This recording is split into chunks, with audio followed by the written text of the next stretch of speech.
magaalada Johannesburg ee dalkani Koonfur Afrika si weyn looga dabaaldegay 52 sano guuradii ka soo wareegatay maalintii gobolada Koonfureed ay ka xoroobeen gumeystihii Talyaaniga waxaana soo qaban qaabiyay jaaliyada Soomaaliyeed ee dalkani Koonfur Afrika Somali Community Board of South Africa waxaa goobta ka hadlay aqoon-yahano isugu jiray odayaal haween dhalinyaro iyo qaybaha kala duwan ee bulshada Soomaaliyeed ee ku nool magaalada Johannesburg ee dalkani Koonfur Afrika waxayna ugu hambalyeeyeen shacabka Soomaaliyeed meel waliba ay joogaan munaasabada 1 Luulyo oo ay sheegeen inay tahay maalin ku weyn ummadda Soomaaliyeed maanta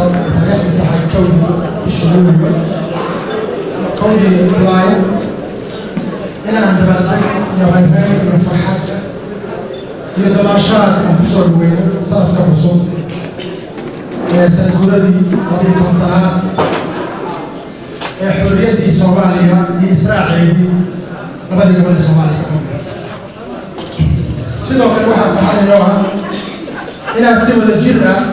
الصومالي ما يحصل وين سيد صار كان حصول وين سفير كان حصول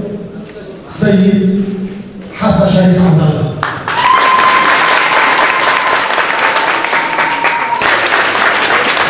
كبير الدقة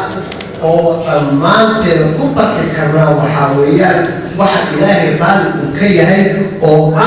عدالة تاس أي الواحد مكبر القاضية إلى الكبر والله وحا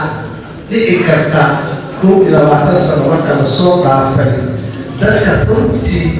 حتى كل الله شرع حتى إني الأمين بعد عيسى كده بين وكيه munaasabadani 1 Luulyo ee xalay lagu qabtay magaalada Johannesburg ee dalkani Koonfur Afrika ayaa ka duwaneed munaasabadihii hore iyadoo ay ku soo aaday xilli uu dalka ku sugan yahay safiirka safaaradda Soomaaliya ee dalka Koonfur Afrika ee dhawaantan dawladda ku meel gaarka Soomaaliya u soo magacaawday dalkani Koonfur Afrika Cabdinaasir Soomane Universal TV Johannesburg